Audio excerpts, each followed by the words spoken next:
வெற்றி நமதே வெற்றியாளர்களுக்கு வணக்கம். அந்த டிஎன்பிஎஸ்சி டெட்டு போன்ற தேர்வுகளுக்கு தயாராகி கொண்டிருப்பவர்களுக்கான சமூக அறிவியல் பாடம் தான் நம்ம இப்போ பார்க்க இருக்கிறோம். இதில் 6ஆம் வகுப்பில் அழகு 2 மனிதர்கள் வரலாறுல மனிதர்களின் பரிணாம வளர்ச்சி இந்த பாடம் தான் நம்ம இப்போ பார்க்க போகிறோம்.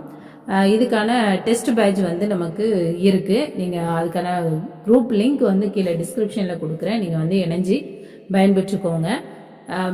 இதில் பாடங்கள் எந்த மாதிரி வினாக்கள் வரும், முழு பாடத்தையும் அப்படியே உங்களுக்கு இது பண்ணி எந்த மாதிரி வினாக்கள் வரும் அப்படிங்கிறத உங்களுக்கு கொடுக்கப்படும். சேனலை முதல் முறையாக பார்க்குறீங்கன்னா சப்ஸ்கிரைப் பண்ணிக்கோங்க. உங்களை போன்ற தேர்வுக்கு தயாராகி கொண்டு இருக்கக்கூடிய உங்களுடைய நண்பர்களுக்கும் உங்களுடைய குழுக்களிலும் இதை பகிருங்கள். பாருங்க, முதல்ல 460 கோடி ஆண்டுகளுக்கு முன் புவி தோற்றம் அடைகிறது. எத்தனை கோடி? 460 கோடி ஆண்டுகளுக்கு முன் புவி தோற்றம். 20 லட்சம் ஆண்டுகளுக்கு முன் மனிதன் நடந்தான். 3 லட்சம் ஆண்டுகளுக்கு முன் புவி எங்கும் மனிதன் பரவுகிறான். அடுத்து 8000 ஆண்டுகளுக்கு முன் வேளாண்மை தொடங்கியது. இந்த காலங்கள் நாம் தெரிந்து கொள்ள வேண்டியது முக்கியமானது. 5000 ஆண்டுகளுக்கு முன் நாகரிகத்தின் தோற்றம் வருகிறது.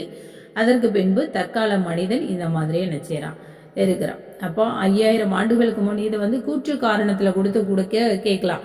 8000 ஆண்டுகளுக்கு முன் மனிதன் நாகரிகத்தின் தோற்றம் அப்படின்னு வந்தது, ஆண்டுகளுக்கு முன் நாகரிகத்தின் தோற்றம் வந்தது அப்படின்னு சொல்லியும் 5000 ஆண்டுகளுக்கு முன் வேளாண்மை தொடங்கியது அப்படின்னு கூற்று காரணம் சரியான்னு கேட்கலாம். அப்போ இங்க கூற்றும் தவறு, காரணமும் தவறு அப்படின்னு என்ன செய்யணும், வரணும். இப்போ இந்த கால இயந்திரத்தை பயன்படுத்தி அங்க போறதா இவங்க என்ன செய்றாங்க, இதை கால பயணம் அப்படின்னு முடிவெடுத்து முன்னோக்கி போறாங்க அப்படின்னு சொல்றாங்க. இப்போ மனித பரிணாம வளர்ச்சி அடைந்த கதையை தொல்லியல், மானுடவியல் ஆகியவற்றின் உறவுடன் நம்ம அறிவியல் நோக்கில் என்ன செய்ய முடியும், பயில முடியும். அறிவியல் ஆகியவற்றின் உதவியுடன் அறிவியல் நோக்கில் நாம் தெரிந்து கொள்ள முடியும்.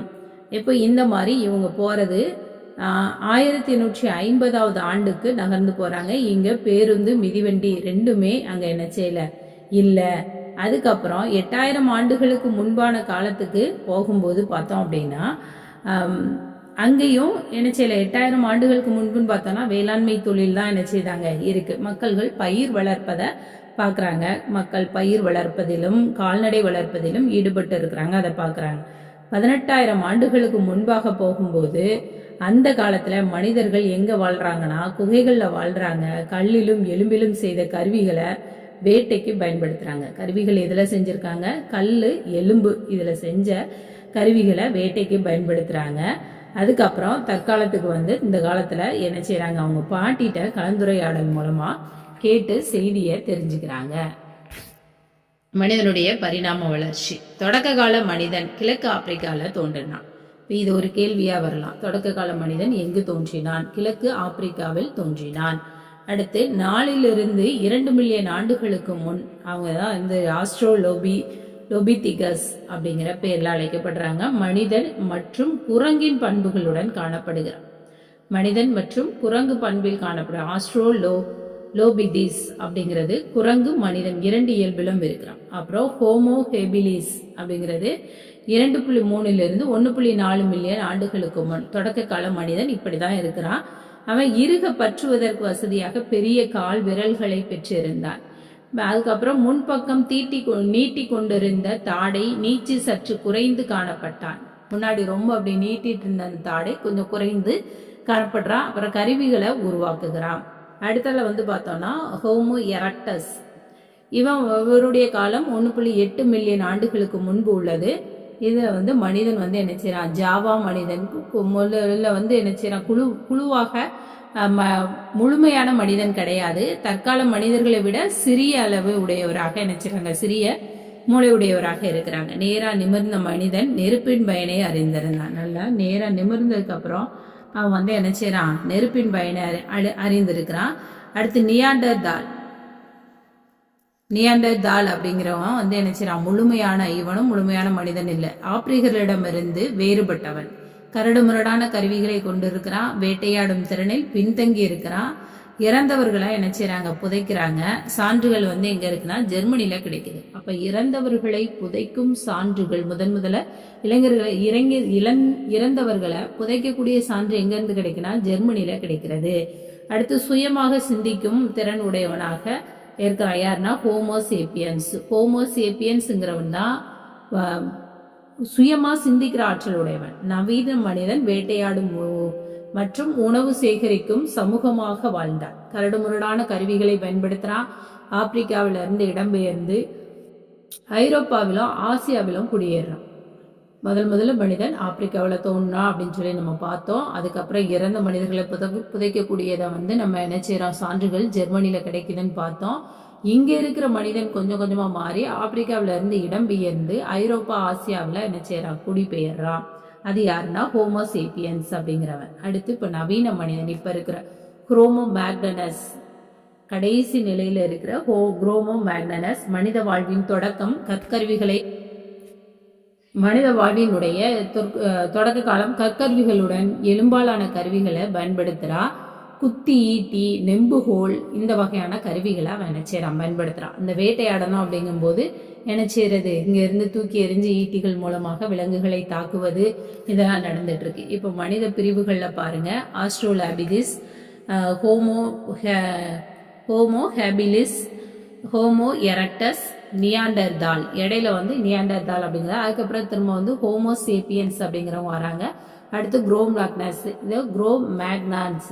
இப்போ முதல்ல இருக்கிறவன் என்னது, அப்படியே குரங்கு பண்போட இருக்கான். மனிதனும் குரங்கும் கலந்தவனாக இருக்கிறான், ஆஸ்ட்ரோலாபிடிஸ் அப்படிங்கிறவன். அப்புறம் ஹோமோ ஹேபிலிஸ் அப்படிங்கிறவன் கொஞ்சம் என்ன செய்யறான், பெரிய கால்கள், விரல்கள் எல்லாம் பற்றி பிடிக்கிற மாதிரியான கால்கள் அமைப்புல இருக்கிறான். தாடை, நீண்டு இருக்கிற தாடை கொஞ்சம் சுருக்கமாக என்ன செய்கிறது, இருக்கிறது. அடுத்த மனிதன் நேராக நிமிர்ந்த ஒரு மனிதன், நெருப்பின் பயனை அறிந்தவன். நெருப்பு எரக்டஸ், ஹோமோ எரக்டஸ் அப்படிங்கிறவன் என்ன செஞ்சிருக்கான், நெருப்பை கண்டுபிடிக்கிறான். நியாண்டர்தால் அப்படிங்கிற வகுப்பினர், அதாவது இது ஒரு மனிதன் கிடையாது, அந்த பிரிவு மனிதர்கள் நியாண்டர்தால் அப்படிங்கிறவங்க. அதுக்கப்புறமா என்ன செய்றாங்க, ஆப்பிரிக்கால இருந்து பிரிஞ்சு ஐரோப்பா மற்றும் ஆசியா நாடுகள்ல வாழறதுக்கு என்ன செய்றாங்க, அந்த இதுல இறந்தவர்களை புதைக்கக்கூடிய நிலையில இருக்கிறாங்க. அதுக்கு ஆதாரம் நமக்கு எங்க இருந்து கிடைக்குன்னா, ஜெர்மனில இருந்து கிடைக்குது. அடுத்து ஹோமோசேப்பியன்ஸ் அப்படிங்கிறவங்க தான் கிட்டத்தட்ட கொஞ்சம் இப்ப நம்ம இருக்கிற மனிதர்களுடைய நிலை. அவங்க தென்னாப்பிரிக்கால இருந்து அப்படியே இடம்பெயர்ந்து ஐரோப்பா ஆசியாவில் தங்குறாங்க. அடுத்து குரோமேக்னஸ் அப்படிங்கிறது இப்ப இருக்கிற தற்கால மனிதர்கள் மாதிரி கற்கருவிகள், எலும்பாலான கருவிகள் இதெல்லாம் வேட்டையாடுவதற்கும் தன்னை பாதுகாத்துக் கொள்வதற்கும் அவங்க என்ன செய்றாங்க, பயன்படுத்துறாங்க. அடுத்ததான் நம்ம பார்க்கறது என்னன்னா, ஒரு பெட்டி செய்தி தான் தகவல் பேழை. வரலாற்றுக்கு முந்தைய கால மனிதர்களையும் அவர்கள் பயன்படுத்திய பொற்கருவிகளையும் கொண்டு படிக்கக்கூடிய படிப்புக்கு பேர் என்னன்னா தொல்லியல் அப்படிங்கிறது. இந்த தொல்லியல் ஆய்வுக்கு முக்கியமா இருக்கிற ஆதாரம் எதுன்னா அகழ்வாராய்ச்சி பொருட்கள் தான். அடுத்து பார்த்தோம் அப்படின்னா, அவங்க எல்லாரும் திரும்ப இன்னும் ஒரு காலத்துக்கு போகலாம் அப்படின்னு சொல்லி பார்த்துட்டு, மானுடவியலாளர்கள் கிழக்கு ஆப்பிரிக்காவில் உள்ள டான்சானியா அப்படிங்கிற இடத்துல என்ன செய்றாங்க, கிடைத்த சில மனித காலடி தடங்கள் அப்படிங்கிற காலடி தடங்கள் எல்லாத்தையும் உலகளுடைய பார்வைக்கு கொண்டு வராங்க. கல் படுக்கைகளில் பதிந்திருந்த அந்த தடங்கள் அதுவரை மண்ணில் புதைந்து கிடந்தன. இதை அவங்க கதிரியக்க கார்பன் பகுப்பாய்வுக்கு உட்படுத்துறாங்க. அதன் மூலம் மானிடவியலாளர்கள் அந்த காலடி தடங்கள் 3.5 மில்லியன் ஆண்டுகள் பழமையானவை அப்படின்னு கண்டுபிடிக்கிறாங்க. காலடி தடங்கள் கல்கல்ல பதிந்திருக்கிறது. அதை கதிரியக்க கார்பன் பகுப்பாய்வுக்கு உட்படுத்தி அதை கண்டுபிடிக்கிறாங்க. இப்ப குகைகள்ல வாழ கற்றுக்கொண்ட குரோமேக்னான்ஸ் அப்படிங்கிற மனிதர்கள் பிரான்சில் உள்ள லாஸ்காஸ் அப்படிங்கிற இடத்துல உள்ள குகைகள்ல வாழ்ந்ததற்கான தொல்லியல் சான்றுகள் கிடைக்கிறது. அவங்க குரோமேக்னான்ஸ் அப்படிங்கிறவங்க எங்க வாழ்றாங்க, பிரான்ஸ்ல லாஸ்காஸ் அப்படிங்கிற இடத்துல வாழ்றாங்க. இது தொல்லியல் ஆய்வாளர்கள் மூலமா நமக்கு கிடைத்த சான்று. இவர்களிடம் இறந்தவர்களை புதைக்கும் பழக்கம் இருக்கு, இவர்கள்ட்டையும் இருக்கு. நம்ம ஏற்கனவும் பார்த்தோம், ஜெர்மனியில புதைக்கக்கூடிய பழக்கம் உடையவர்கள் இருக்கிறாங்க அப்படின்னு. பிரான்ஸ்லயும் இவங்களும் புதைக்கக்கூடிய பழக்கம் வச்சிருக்காங்க. இந்த மானிடவியல் அப்படின்னா ஆந்த்ரோபாலஜி, மனிதர்கள் மற்றும் அவர்களின் பரிணாம வளர்ச்சியை பற்றி படிப்பது மானிடவியல் அப்படின்னு சொல்லலாம். மானிடவியல் அப்படிங்கிற சொல் 2 கிரேக்க வார்த்தைகள்ல இருந்து பெறப்படுது. மானிடவியல் 2 கிரேக்க வார்த்தை. வரலாறுங்கிறது ஏற்கனவே கிரேக்க வார்த்தையில இருந்து பார்த்தோம், இதுவும் கிரேக்க வார்த்தை தான். ஆந்த்ரோப்ஸ் என்பதன் பொருள் மனிதன். ஆந்த்ரோப்ஸ் அப்படின்னா பொருள் என்ன அப்படிங்கிறத பார்த்துக்கோங்க, மனிதன். லோகாஸ் என்பதன் பொருள் எண்ணங்கள் அல்லது காரணம். மானிடவியல் ஆய்வாளர்கள் மனித குலத்தினுடைய வளர்ச்சியையும் நடத்தையும் ஆராய்ந்து மனிதனின் கலாச்சாரம் மற்றும் சமூக நிகழ்வுகளை பற்றிய முழு விளக்கத்தை என்ன செய்றாங்க, அடையணும் அப்படிங்கிறதுக்காண்டி முயற்சி செய்துட்டு கொண்டே இருக்கிறாங்க. இப்போ இயற்கையில நமக்கு ஏதாவது ஒரு உயிரினத்தை மாற்றம் நிகழும் போது உயிரினங்கள் அந்த மாற்றத்துக்கு ஏற்ப தங்களை என்ன செய்யுமா, தகவமைத்து கொள்ளும். இப்போ நமக்குமே ஒரு கிளைமேட் சேஞ்ச் ஆகுது அப்படின்னா நமக்கு சளி பிடிக்கிறது, இந்த மாதிரியான விஷயங்கள் வரும். அந்த மாதிரி விலங்கினங்களுக்கு எந்த ஒரு அசம்பாவிதம் நடக்க போகுது அப்படின்னா அது முன்னாடியே என்ன செய்யும், தெரியும் அப்படிங்கிறதும் இருக்கு. இவ்வாறு மனிதர்கள் காலத்துக்கு ஏற்றவாறு பல மில்லியன் ஆண்டுகளாக தங்களை தகவமைத்து கொண்டு பரிணாம வளர்ச்சி அடைஞ்சிருக்கிறாங்க. இப்போ இந்த பரிணாம வளர்ச்சி தான் தற்கால மனிதன் எப்படி பரிணாம வளர்ச்சி அடைஞ்சிருக்கிறான் அப்படிங்கிறத நம்ம நினைச்சு போறோம் பார்க்க இருக்கிறோம். இப்போ நிமிர்ந்த நிலை மற்றும் இரு கால்களை பயன்படுத்தி நடப்பது, இதுவும் அவனுடைய முழுமையான வளர்ச்சி. அந்த தாடை நீண்டு இருந்தது, அந்த முக அமைப்பெல்லாம் மாறுறது, இதெல்லாம் பொருட்கள் இறுக பற்றுவதற்கு வசதியாக கட்டை விரலில் ஏற்பட்ட மாற்றம். எந்த ஒரு வேலையா இருந்தால் அந்த கட்டை விரலை வச்சு நம்ம என்ன செய்வோம், பயன்படுத்துவோம். அதுக்கு கட்டை விரலை பயன்படுத்த கற்றுக்கொண்டான். மூளையின் வளர்ச்சி. கிழக்கு ஆப்பிரிக்காவிலிருந்து இடம்பெற்றுள்ள ஹோமோசேப்பியன்ஸ் உலகின் வெவ்வேறு பகுதிகளில் குடியேறாங்க. ஏற்கனவே பார்த்தோம், ஐரோப்பிய ஆசிய பகுதிகளில் அங்கேருந்து குடியேறி வந்தாங்க அப்படிங்கிறது. அவங்க அந்தந்த சூழலுக்கு தகுந்த மாதிரி தங்களுடைய வாழ்க்கை முறையை மாற்றிக்கிட்டாங்க. வாழும் இடத்தினுடைய வானிலை, காலநிலை மற்றும் இயல்பு, இது எல்லாத்தையும் அடிப்படையாக வைத்து தங்களுடைய உடல் அமைப்பு, தோலின் நிறமும் வேறுபடுது. இதனால வெவ்வேறு இனங்கள் என்ன செய்யுது, தோன்றுகிறது. ஒவ்வொரு இனமும் வழி தோன்றல்களை உருவாக்குது. அதனால மக்கள் தொகை என்ன செய்யுது, அதிகரிக்க ஆரம்பிக்கும்.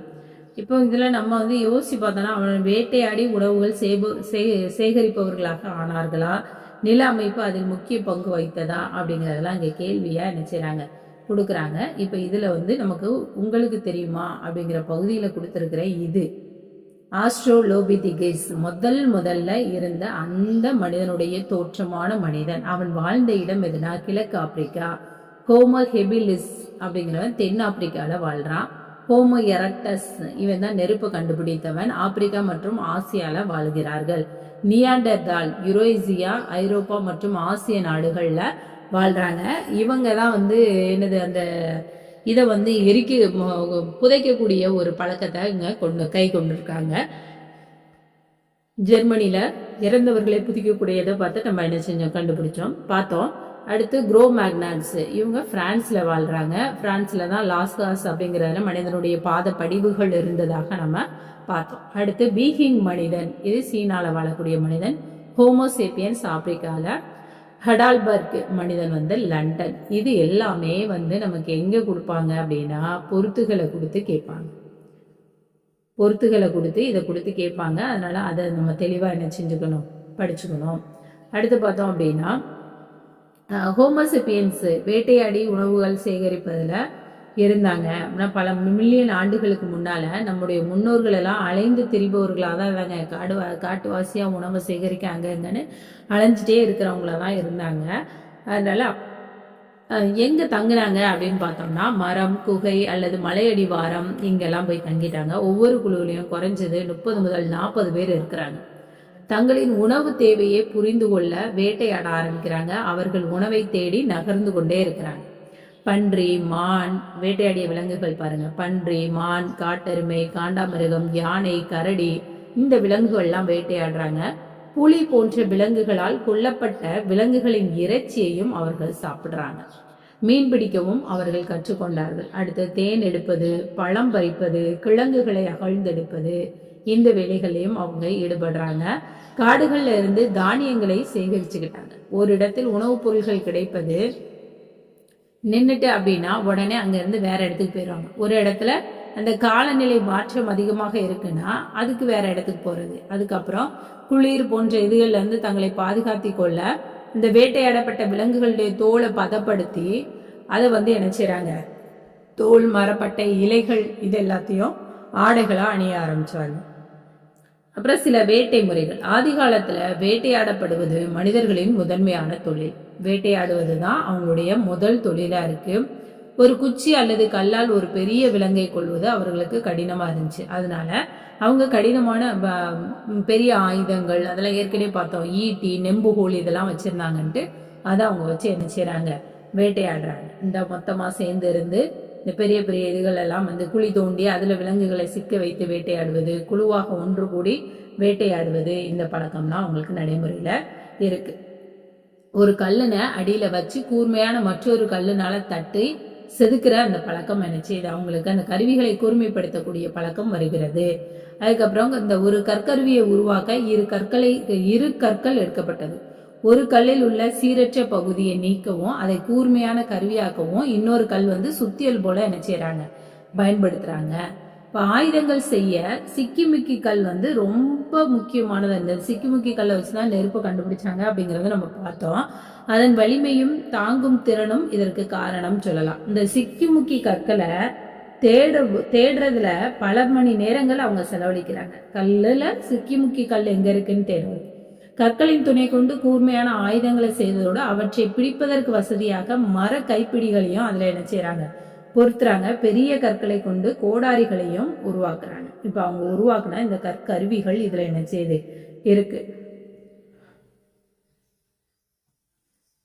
அந்த கோடாரிகள் மரம் வெட்ட, குழி தோண்ட, விலங்குகளை வேட்டையாட, விலங்குகளின் தோலை உரிக்க, இதெல்லாம் அந்த கூர்மையான கற்கருவிகளை அவங்க என்ன செய்யறாங்க, பயன்படுத்துறாங்க. அதுக்கப்புறம் அவங்க நெருப்புடைய பயன்பாட்டையும் தெரிஞ்சவங்களா இருக்கிறாங்க. தொடக்கத்துல மனிதர்கள் நெருப்பையும் மின்னலையும் கண்டு பயப்படுறாங்க. மின்னலால் தோன்றிய நெருப்பில் சிக்கி காட்டு விலங்குகள் கூட இறந்திருக்கலாம். அவர்கள் அந்த விலங்குகளின் இறைச்சிய திரும்ப என்ன செஞ்சாங்க, உணவுக்காக பயன்படுத்தி இருக்காங்க. அப்படி அந்த நெருப்புல வெந்த அந்த விலங்கினுடைய மாமிசமானது அது என்ன செய்யுது, சுவையா மென்மையா இருக்கிறத பார்த்த உடனே அவங்க என்ன செய்யறாங்க, நெருப்பை பற்றி கூடுதலாக அறிந்து கொள்ள அவங்களுக்கு தூண்டுது. இப்ப தீப்பெட்டி பயன்படுத்தாமல் நெருப்பை உருவாக்கும் பழக்கம் இப்ப நீலகிரி மாவட்டத்துல உள்ள கிராமங்கள்ல இன்னைக்குமே என்ன செய்யறா, வழக்கத்துல இருக்குதா. இப்ப மனிதர்கள் நெருப்பை உருவாக்கி சிக்கிமுக்கி கற்கள்ல என்ன செய்யறாங்க, பயன்படுத்துறாங்க. அவர்கள் காட்டு விலங்குகளிடமிருந்து தங்களை பாதுகாத்து கொள்ளவும் சமைக்கவும் இரவில் வெளிச்சம் லைட் வேணும்ல அது ஒளியை ஏற்படுத்தவும் இந்த நெருப்பு பயன்படுத்துது. இவ்வாறு மனிதனுடைய வாழ்வுல நெருப்பு ஒரு முக்கியமான ஒரு பங்காக வருகிறது. அடுத்து பாத்தீங்க அப்படின்னா சக்கரத்தை கண்டுபிடிக்கிறாங்க. சக்கரை உருவாக்கம் மனித வரலாற்றுல ஒரு முக்கியமான முதல் தரமான கண்டுபிடிப்பு அப்படின்னே சொல்லலாம். மலைகளிலிருந்து கற்கள் உருண்டு வருவதை பார்த்த போது சக்கரத்தை உருவாக்குவதற்கான சிந்தனையை அவங்க என்ன செய்யறாங்க, பெறாங்க. பெரிய கல் அப்படி உருண்டு வர மாதிரி, அப்ப அதே மாதிரி அந்த உருண்ட வட்டமா இருக்கிற பொருள் என்ன செய்யும், இப்படி உருண்டு உருண்டு வரும் அப்படிங்கறத வச்சு சக்கரத்தை உருவாக்குறாங்க. மனிதர்கள் களிமண்ணில் பானை செய்ய கற்றுக்கொண்டார்கள். சக்கரம் கண்டுபிடிக்கப்பட்ட பிறகு என்ன செய்யறாங்க, பானைய இந்த சக்கரத்துக்கு மேலேயா வச்சு என்ன செய்யறது, இந்த சக்கரத்தை சுத்தி சுத்தி அந்த பானையை வச்சு வடிவமைக்கும் போது அது ஒரு பொருள் உருவாகுது அப்படிங்கிறத கண்டுபிடிக்கிறாங்க. அதன் பின் அதை நெருப்புல சுட்டு அதனுடைய உறுதித்தன்மை கொடுக்கறாங்க. பூசப்பட்ட அழகூட்டப்பட்டது, அதுக்கப்புறம் வண்ணங்கள், சாயங்கள், படங்கள் எல்லாம் அடுத்தடுத்து வரையப்படுகிறது. இந்த வண்ணங்கள் தாவரங்களுடைய வேர்கள், இலைகள், மரப்பட்டையில இருந்து அதனுடைய சாறில இருந்து வண்ணங்கள் என்ன செய்யப்படுது, எடுக்கப்படுகிறது. ஆண்களும் பெண்களும் பங்கு கொண்டு வேட்டையாடும் காட்சி தான் இங்க நமக்கு மண்ணால செய்யப்பட்ட அந்த பொருள் இங்க கொடுத்திருக்காங்க. வரலாற்றுக்கு முந்தைய காலத்துல மனிதன் குகைகள்ல வாழ்ந்தா அவர்கள் அன்றாட நிகழ்வுகள்ல ஓவியங்கள் என்ன செய்யப்படுது, சித்தரிக்கிறது. பெரும்பாலும் விலங்குகளின் ஓவியங்கள் தான் அங்க வரையப்பட்டு இருக்கிறது. இந்த ஓவியம் எங்க இருக்குன்னா கீழ்வளை விழுப்புரத்துல இருக்கு. இந்த உசிலம்பட்டி மதுரையில காணப்படக்கூடிய இந்த ஓவியம். அடுத்ததா குமுதிபதி அப்படிங்கிறது கோவை இடத்துல, மாவடைப்பு கோவை, இது பொறிவரை, கரிக்கையூர், நீலகிரி இந்த இடங்கள்ல வரையப்பட்ட ஓவியங்கள் தான். இப்போ நம்மளுடைய கைவினைத்திறல் அந்த ஓவியங்கள் வரைஞ்சதை வச்சு நம்ம என்ன செஞ்சுக்க முடியும், தெரிந்து கொள்ள முடிகிறது. அப்புறம் நெருப்பு கண்டுபிடிச்சது, அதுக்கப்புறமா பானைகள், சக்கரம் கண்டுபிடித்தது, பானை செய்தது, இதெல்லாம் பழங்கற்காலத்துல நமக்கு கிடைத்த அவங்களுடைய அறிவுத்திறனை வெளிப்படுத்த கிடைத்த ஒன்று அப்படின்னு சொல்லலாம். இந்தியாவில் உள்ள பல பாறைகள்லையும் குகைகள்லையும் நம்ம என்னது காணலாம்னா ஓவியங்களை காணலாம். இந்த ஓவியங்கள் எல்லாமே கடந்த காலம் குறித்த சில செய்திகளை தெரிவிக்கிறது. அதாவது 750 குகைகள்ல ஏறத்தாழ 500 குகைகள்ல பாறை ஓவியங்கள் காணப்படுகிறது. இப்போ இதில் வந்து பல குகைகள் இருக்குது. இதில் ஆண்களும் பெண்களும் வேட்டையாடுவதையும் நடனம் ஆடுவதையும் குழந்தைகள் விளையாடுவதையும் இந்த ஓவியங்களை என்ன செய்து சித்தரிக்கிறது. இப்போ இந்த ஓவியங்கள் மூலமாக நம்ம கடந்த கால வாழ்க்கை முறையை ரொம்பவே என்ன செஞ்சுக்கலாம், தெரிஞ்சுக்கலாம். அது மனிதன் சென்றடைந்த அடுத்த கட்டம் அப்படின்னு சொல்லி கூட இதை என்ன செய்யலாம், சொல்லலாம். வேட்டையாடுறதுல நிறைய பாதிப்புகள் இருக்கு. மனிதர்கள் மலைப்பகுதிகளில் காடுகளில் பெரும்பாலும் வேட்டையில ஈடுபட்டதுனால பல வகையான விலங்குகள் எண்ணிக்கையில் குறைந்து அரிதானவை குறைகிறதா வந்து பார்க்குறாங்க. மனிதர்களுக்கு போதுமான இறைச்சி கிடைக்காததால் உணவுக்காக அடுத்தால வந்து என்ன செய்யலாம், வேற என்ன பண்ணலாம் அப்படிங்கும்போது தான் அந்த வேளாண்மை தொழில் உருவாகுது. உணவுக்காக காய்களையும் பழங்களையும் தேட வேண்டியதாயிட்டு அதுக்கப்புறம் அதுக்கு அலைந்து திரியும் நிலையில் ஓரிடத்தில் நிலைத்து வாழும் நிலையை அடைதல். இதுதான் உலகின் முதல் விவசாயி. இப்படி அலைஞ்சிட்டே இருந்தோம்னா, உணவுக்காக தேடி இடம் விட்டு போயிட்டே இருந்தோம்னா எவ்வளோ நாள் அலைஞ்சிட்டே இருக்குதுன்ட்டு விவசாயியா உருவாகுறான். அந்த விவசாயி மண்ணில் வந்து நிறைய பழங்களுடைய விதைகள் கொட்டைகள் எல்லாம் அங்கங்க விழும்போது இவங்க மரங்கள்ல இருந்து பறித்த பழங்களை சாப்பிட்டுட்டு அங்க போடும்போது அது புதிதா ஒரு செடியா உருவாகுறத பார்த்த உடனே அப்போ இந்த மாதிரி விதை போட்டு நம்ம வந்து என்ன செய்யலாம், உருவாக்கலாம் அப்படிங்கிற ஒரு எண்ணம் அவங்களுக்கு வந்து புதிதா என்ன செய்றாங்க, உருவாக்குற விவசாயத்தை தொடங்குறாங்க. அது உருவாக்கலாம் அப்படிங்கிற மூளை அவனுக்கு வந்து விட்டது. செடிகள் தற்செயலா செடி வளர்றதை பார்த்த உடனே அந்த அனுபவத்தாலும் காரண காரியம் குறித்த அறிவாலும் அவர்கள் பயிர் வளர்ப்பு தொடர்பான அறிவை பெறுறாங்க. ஒற்றை விதையிலிருந்து முளைக்கும் செடி வளர்ந்து பல மடங்குகள் காய்களையும் கனிகளையும் வழங்கும் அப்படிங்கிறத அவங்க புரிஞ்சுக்கிட்டாங்க. அப்புறம் ஆற்றங்கரை நிலங்கள்ல விழுந்து விதைகள் எளிதாக முளைத்து விட்டதை மனிதர்கள் பார்க்கறாங்க. அப்போ நீர் நிறைந்த பகுதிகளில் செடிகள் விரைவாக வளரும் அப்படிங்கிற ஒரு அறிவை பெறுறாங்க. அப்புறம் வண்டல் மண்ணுக்குரிய நிலம் மற்ற பகுதிகளை விட செடி வளர்வதற்கு, அதாவது செடிகள் விழுந்து வளர்றத அவங்க ஒவ்வொரு இடத்துலயா பாக்குறாங்க. அதுல இந்தந்த இடங்கள்ல நல்லா வளருது அப்படின்னு உடனே அந்த சூழல்களுக்கு ஏற்ற மாதிரி அங்க என்ன செய்யறாங்க, பயிரிட ஆரம்பிக்கிறாங்க. மனிதர்கள் விதைகளையும் கொட்டைகளையும் சேகரித்து மண்ணில் விதைக்கிறாங்க. அவை இளங்கன்றாகவும் செடியாகவும் மரமாகவும் வளர்வதை அவர்கள் பார்க்குறாங்க. அதாவது ஒவ்வொரு மரம் கொடியா வரும், புற்றுச்செடியா வளரும், இந்த மாதிரி வரதெல்லாம் அவங்க பார்க்குறாங்க. அதுக்கப்புறம் முறையா விதைப்பதன் மூலம் அதிக அளவு உற்பத்தியை நம்ம பெற முடியும் அப்படிங்கிறத புரிஞ்சுட்டு அந்த விவசாயத்தை இது பண்ணி அந்த விவசாய நிலத்தை பதப்படுத்துவதற்கு விலங்குகளை பழக்கி அவற்றுக்கு உணவு கொடுத்து அவற்றையும் விவசாயத்துல என்ன செய்றாங்க, ஈடுபடுத்துறாங்க. விலங்குகள் வளர்ப்பது அதுக்கப்புறம் மனிதனுடைய வாழ்க்கையில முக்கியமான ஒரு பகுதியானது. முக்கியமா இந்த எருதுகள் உழுவதற்கு பயன்பட்டது. எருதுகள் விவசாய வேலையை எளிதாக்குது. வேட்டையாடி வாழ்க்கையை நடத்தியதை விட இந்த வாழ்க்கை ரொம்ப எளிதா இருக்கு. அதனால அவனுக்கு இந்த வாழ்க்கையே ஏற்புடைய வாழ்க்கையாக மாறுகிறது. நிலைத்து வாழும் வாழ்க்கை முறையால் சமைப்பதற்கும் சேமித்து வைப்பதற்கும் இந்த பாத்திரங்கள் தேவைப்படுது. அதனால சக்கரத்தை பயன்படுத்தி பானை செய்யும் சக்கரம், நெருப்பு இந்த பிரச்சனைக்கு தீர்வா என்ன செஞ்சது, அமைந்தது. கலப்பை அதுக்கப்புறம் கண்டுபிடிக்கிறாங்க உழவுக்கு. இது விவசாயம் இன்னும் எளிதாகுது. மனிதர்கள் நிலத்திலிருந்து தேவையற்ற புதர்களை அகற்றி அவற்றை எரித்து நிலத்தை வந்து என்ன செய்றாங்க, தயார்படுத்துறாங்க. அதுக்கப்புறம் அவர்கள் நிலத்தை உழுது விதைத்து பயிர் வளர்த்து அறுவடை செய்தார்கள். அந்த நிலத்தில் மண் வளம் குன்றிவிட்டால் அவர்கள் வேறொரு பகுதிக்கு இடம்பெயர்ந்து போறாங்க. தொடக்கத்துல விவசாயம் மனிதனுடைய உடனடி உணவு தேவையை நிறைவேற்றுவதற்காக மேற்கொள்ளப்பட்டது அப்படின்னு சொல்லலாம். அதுக்கப்புறம் உற்பத்தி அதிகரிச்சு அதன் மூலமா தன்னுடைய வாழ்க்கை தரத்தை இது பண்ணணும் அப்படிங்கிறதுக்காக வேண்டி என்ன செய்றாங்க, அந்த விவசாய தொழிலை செய்யறாங்க. அப்போ அனுபவத்தால் ஆற்றுக்கு அருகில உள்ள நிலம் விவசாயத்திற்கும் கால்நடை வளர்ப்புக்கும் பயனுள்ளதாக இருக்கிறது. அப்ப எந்த நிலம், ஆற்றுக்கு அருகில் உள்ள நிலம் எதற்கெல்லாம் பயன்படுகிறது, விவசாயம், கால்நடை வளர்ப்புக்கு.